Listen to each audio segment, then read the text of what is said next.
Ассалаумағалейкум, құрметті жомарт қайырымды жандар, жүрегінде мейірімі бар қазақ елі. Бүгін Қайрекет қайырымдылық қорының кезекті баспанасының кілтін табыстағалы отырмыз. Осы керемет баспананың иелері көпбалалы ата-ана Тоқтасын ағамыз бен Нұржамал анамыз. Ендеше дәл осы сәтте қазір осы керемет кілтті табыстаймыз.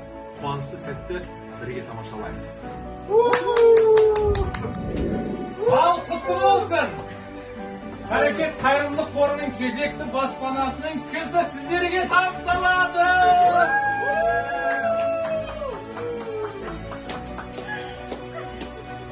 Құтты болсын!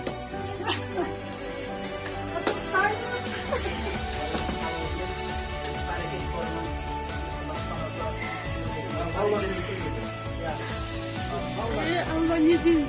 Құтты болсын!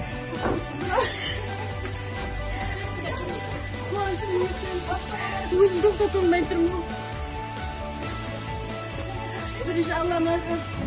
Сіздерге ризамын өте. Сіздерді қызметіңіз Алладан қайтсын. Жақсылықтар, оны да ұмытпаймыз. Мен сразу беріп ойлаған жоқпын.